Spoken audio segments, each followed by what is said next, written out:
എല്ലാവർക്കും നമസ്കാരം. അപ്പോൾ കൊല്ലങ്കോട് കാണാൻ വന്നിരിക്കുകയാണ്. കഴിഞ്ഞ പ്രാവശ്യം വേനൽക്കാലത്താണ് വന്നത്.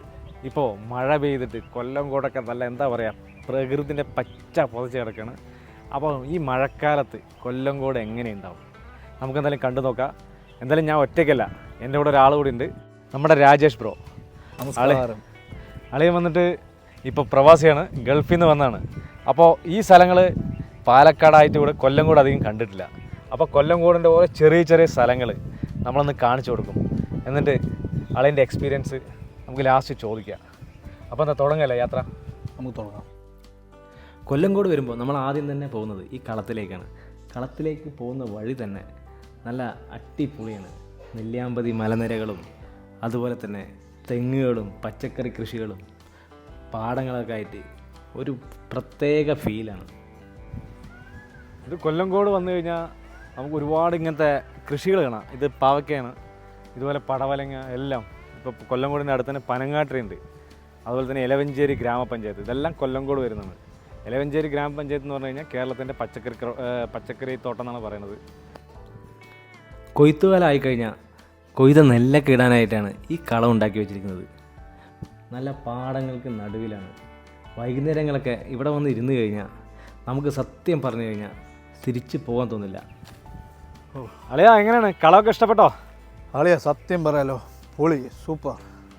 നമ്മൾ വെറുതെ മാളിലൊക്കെ പോയിട്ട് പൈസയൊക്കെ ചിലവാക്കിയിട്ട് അതും ഇതൊക്കെ കാണിച്ചിട്ട് എന്താ, ഞാൻ നാളെ ഫാമിലിയും കൂട്ടിയിട്ട് ഇങ്ങോട്ട് വരാം. ഇങ്ങനെ ഇരുന്നാൽ മതിയാ? നമുക്ക് അടുത്ത് പോകണ്ടേ, വെള്ളരിമേട് പോകണ്ടേ? ഇവിടെ കുറേ സ്ഥലങ്ങളുടെ അളിയാ കാണാൻ. ഇവിടെ കുറച്ച് നേരം കൂടി ഇരിക്കുക. എന്താണെന്ന് പറയുക, നമ്മുടെ തലയിലെ ഭാരമൊക്കെ ഒന്ന് ഇറക്കി വെച്ച ഒരു സുഖം പോലെ കിട്ടുന്നുണ്ട്. എന്താ കാറ്റ്. അപ്പോൾ നമ്മൾ കളത്തിൽ ഒരു അരമണിക്കൂർ ഇവിടെ നിന്ന് പോകാൻ തോന്നുന്നില്ല. എന്തായാലും നമുക്ക് അടുത്ത ലൊക്കേഷനിൽ വെള്ളരിമേടാണ് കേട്ടോ. ഇവിടെ നിന്ന് 3 കിലോമീറ്ററാണ് വെള്ളരിമേട്ടിക്ക്. അപ്പോൾ നമ്മൾ വെള്ളരിമേട് പോയിട്ട് ഇനി അവിടുത്തെ കുറേ സീനുകൾ കാഴ്ചകളൊക്കെ കാണാം. കളത്തുനിന്ന് വെള്ളരിമേട് പോകുന്ന വഴിയെല്ലാം നല്ല ഓഫ് റോഡാണ്. സത്യം പറഞ്ഞാൽ ഞങ്ങൾ കാറിൽ വരണ്ടായിരുന്നു എന്ന് തോന്നി. കാരണം ബൈക്കിൽ പോകാനാണ്, അല്ലെങ്കിൽ സ്കൂട്ടിയൊക്കെ ആണെങ്കിൽ നല്ല സുഖമാണ്. നമുക്ക് തോന്നുന്ന സമയത്തൊക്കെ നിർത്തിയിട്ട് അവിടുത്തെ നല്ല കാഴ്ചകളൊക്കെ പകർത്താം. വെള്ളരിമേടിക്ക് പോണ വഴി ഒരു അടിപൊളി ലൊക്കേഷൻ കണ്ടിട്ടുണ്ട്, അവിടെ നിർത്തിയിരിക്കുകയാണ്.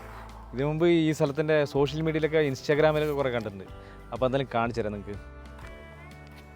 ആ കാണുന്നില്ലേ, അതും ഇതുവരെ ഒരു കളപ്പരയാണ്, ഈ നെല്ലുകളൊക്കെ കൂട്ടിയിടാൻ വേണ്ടിയിട്ട്. ഇതിന് ചുറ്റും എന്താ പറയുക, പാടങ്ങളും. നിങ്ങളത് കണ്ടു നോക്ക്. നമ്മൾ വെള്ളരിമേട് വെള്ളച്ചാട്ടത്തേക്ക് വന്നിരിക്കുകയാണ്. നമ്മൾ ഇതുവരെ പോകാൻ പാടുള്ളൂ. ഇതിനപ്പുറം ഫോറസ്റ്റ് ഏരിയയാണ്, അങ്ങോട്ടൊന്നും പോകരുത്. വെള്ളച്ചാട്ടം എന്ന് പറഞ്ഞു കഴിഞ്ഞാൽ വലുതായിട്ടൊന്നുമില്ല. ഇതാ അവിടെ കാണുന്നില്ലേ, അതാണ് വെള്ളരിമേട് വെള്ളച്ചാട്ടം. ജസ്റ്റ് ആളെ ഒന്ന് സൂം ചെയ്യ്. അപ്പോൾ ഇതാണ് വെള്ളരിമേട്. ഇതാ ഈ വെള്ളച്ചാട്ടം നമ്മൾ ഇവിടെ തന്നെ നോക്കുക.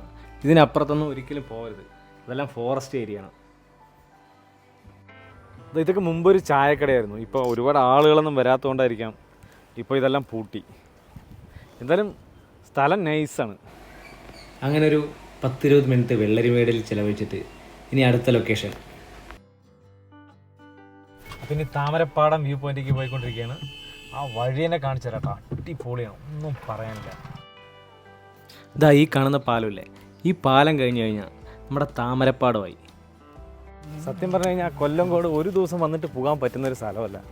നമുക്കിവിടെ കാണാനിങ്ങനെ പ്രത്യേകിച്ച് ഒരു ടൂറിസ്റ്റ് പ്ലേസ് പോലെയൊന്നുമല്ല. ശരിക്കും പറഞ്ഞാൽ അനുഭവിക്കണം, ഫീൽ ചെയ്യണം. അങ്ങനെ ഉണ്ടെങ്കിൽ മാത്രമാണ് നമുക്കിപ്പോൾ കൊല്ലങ്കോടൊക്കെ വരാൻ പറ്റുള്ളൂ. ഇപ്പോൾ എൻ്റെ കുറേ ഫ്രണ്ട്സ് വന്നിരുന്നു, അവർ വന്ന സമയം ഉച്ചയായിരുന്നു. ഉച്ചയ്ക്ക് വന്ന് ചോദിച്ചു ഇവിടെ എന്താ കാണാനുള്ളതെന്ന്. അങ്ങനെ പറ്റില്ല. രാവിലെ നമ്മുടെ ഗോൾഡൻ ലൈറ്റില്ലേ, 6:30, രാവിലെ 6:30 സമയത്തൊക്കെ ഇറങ്ങണം. പക്ഷേ ഒരു ദിവസം പോരാ, 2 ദിവസം വേണം ഇവിടെ ശരിക്കൊന്ന് നമുക്ക് കണ്ടിട്ട് അനുഭവിക്കാൻ. അവിടെ ഒരു ബോർഡുണ്ട്, അരവിന്ദേട്ടൻ്റെ നെൽപ്പാടം താമരപ്പാടം, നെന്മേനി കൊല്ലങ്കോട്. അപ്പോൾ 30 രൂപയാണ് ടിക്കറ്റ്. ഒരു ചെറിയ ഒരാൾക്ക് 30 രൂപ ഇപ്പോൾ ടിക്കറ്റ് ഉണ്ട്. ഇപ്പോൾ സീസൺ ആയതുകൊണ്ടായിരിക്കാം അങ്ങനെ വെച്ചിരിക്കുന്നത്. എന്തായാലും നമ്മൾ അവിടെ പോയിട്ട് ആദ്യം ടിക്കറ്റ് എടുക്കാം. അങ്ങനെ നമ്മൾ ടിക്കറ്റ് എടുത്തിട്ട് ഉള്ളിലോട്ട് കയറുകയാണ്. കയറുമ്പോൾ തന്നെ നല്ലൊരു കവാടമൊക്കെ വെച്ചിട്ടുണ്ട്. 2 സൈഡും ജമന്തി പൂക്കൾ വെച്ചിട്ടുണ്ട്. പിന്നെ എനിക്കിതിൽ പ്രത്യേകതയായിട്ട് തോന്നിയത് ഈ നെൽപ്പാടത്തിൽ തന്നെ ആ കളറ് മാറ്റി ആ 2 ബോർഡർ പോലെ ഒരു ചെടി വെച്ച് പിടിപ്പിച്ചിട്ടുണ്ട്. ഇപ്പം 30 രൂപയ്ക്ക് ടിക്കറ്റ് എടുത്തിട്ട് ഇത് മുതലാകുമെന്ന് ചോദിച്ചു കഴിഞ്ഞാൽ ചിലവർക്കാവും. കാരണം കുറേ നേരം പാടത്തൊക്കെ ഇതുപോലെ നടക്കാനും അങ്ങനെ ഇഷ്ടപ്പെടുന്ന ആളുകൾക്കൊക്കെ ഓക്കെയാണ്. അല്ലാത്തവർക്ക് വെളിയിൽ നിന്നിട്ട് കണ്ടിട്ട് പോകാം. താമരപ്പാടത്തിൻ്റെ ഈ വ്യൂ പോയിൻ്റ് ഒന്ന് വെളിയിൽ നിന്ന് കണ്ടിട്ട് പോകാം. ഈ നെല്ല് കൊയ്യാത്തതുകൊണ്ടാണ് ഇത്രയും ഭംഗി. കൊയ്ത് കഴിഞ്ഞാൽ ഈ ഭംഗി ഇത്രയും ഉണ്ടാവില്ല. ഇപ്പോൾ ഫുള്ള് എങ്ങ് നോക്കിയാലും പച്ചപ്പാണ് കേട്ടോ. ഈ സേവ് ദ ഡേറ്റ് ഫോട്ടോഗ്രാഫി ഫോട്ടോഷൂട്ടെല്ലാം ചെയ്യുന്നവർക്ക് പറ്റിയ ഒരു ക്ലൈമറ്റാണ് ഇപ്പോൾ കൊല്ലങ്കോടുള്ളത്.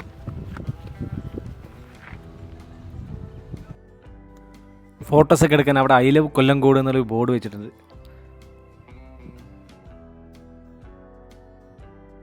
പാടവരമ്പത്ത് ഇതുപോലെ പൂക്കളൊക്കെ വെച്ചിട്ട് മനോഹരമാക്കിയ മറ്റൊരിടം ഞാൻ കണ്ടിട്ടില്ല. എന്തായാലും എന്താ പറയുക, ഇതൊരു അടിപൊളി നൈസ് കൺസെപ്റ്റാണ്. ഒരു ഏറുമാടമൊക്കെ കെട്ടി വെച്ചിട്ടുണ്ട്. അല്ലെ എങ്ങനെയുണ്ട് അവിടെ നോക്കുമ്പോൾ? ഒരു രക്ഷയില്ല കേട്ടോ. ശരിക്കും നല്ല ഭംഗി. മെയിനായിട്ട് പാടാൻ കൃഷിൻ്റെ ഭംഗി എടുത്ത് കാണിച്ചത് ഈ വരമ്പൊക്കെ ഉണ്ടല്ലോ. ഒരു രക്ഷയില്ല, സെറ്റ് ചെയ്തിരിക്കണ കണ്ടില്ല എൻ്റെ അമ്മ. ശരിക്കും സൂപ്പറാക്കി ഉണ്ടല്ലേ. നമുക്ക് പേടിയൊന്നുമില്ല. ചിലപ്പോൾ ഇങ്ങനെ പാടത്ത് നടക്കുമ്പോൾ അത് പാമ്പ് വരും എന്നൊക്കെ പറഞ്ഞ് പേടിയുണ്ടല്ലേ. ഇതിലങ്ങനെയൊന്നുമില്ല. അതുപോലെ ഈ ഞാറൊക്കെ നട്ടിരിക്കണുണ്ടോ ഈക്വലായി വെച്ചോളെ. പാടത്ത് നടുക്ക് ഒരു ആനയുടെ പ്രതിമ ഉണ്ടാക്കി വെച്ചിട്ടുണ്ട്. ഒരു ചെറിയ പുര കെട്ടി വെച്ചിട്ടുണ്ട്. നമ്മൾ രാജേഷ് ബ്രോ ഫോട്ടോഗ്രാഫിയിൽ ബിസിയാണ്. എന്തായാലും നല്ല നല്ല ഫോട്ടോസൊക്കെ കിട്ടിയോ? ഒരു രക്ഷയില്ല കേട്ടോ. അത് നീ എടുക്ക്. ബ്രോ ഫോട്ടോഗ്രാഫിയിലൊരു ഉസ്താദാണ്.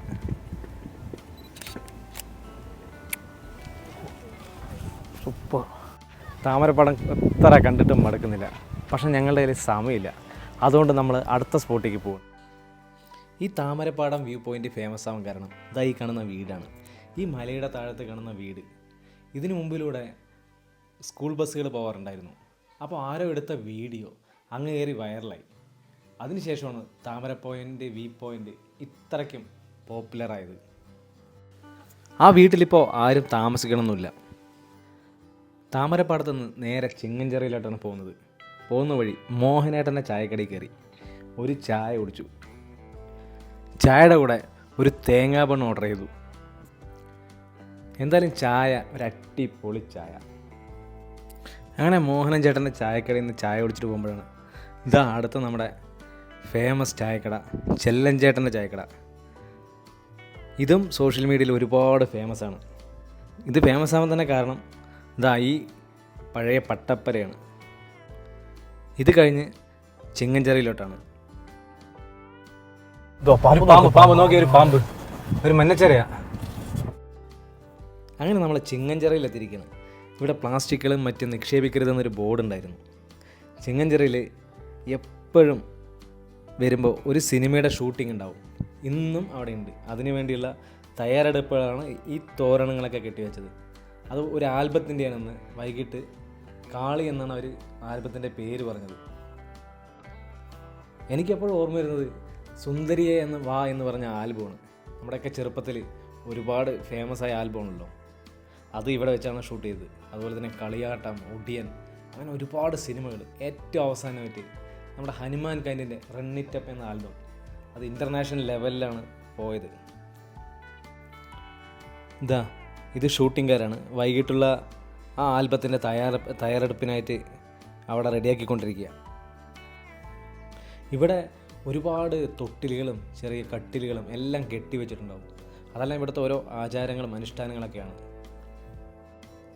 അതുപോലെ തന്നെ കർഷകർ വിളവെടുപ്പ് കഴിഞ്ഞാൽ ഇവിടെ വന്ന് പൂജകളൊക്കെ കഴിക്കാറുണ്ട്. അപ്പോൾ എന്തായാലും കൊല്ലങ്കോട് മുഴുവൻ ഒരു ദിവസം കൊണ്ട് കണ്ടു തീർക്കാൻ പറ്റില്ല. അപ്പോൾ നമ്മുടെ അടുത്ത വീഡിയോ ആയിട്ട് നമുക്ക് കാണാം. അതിൽ ബാക്കിയുള്ള കുടിലിടവും അതുപോലെ ഇനിയും ഒരുപാട് സ്ഥലങ്ങളുണ്ട്.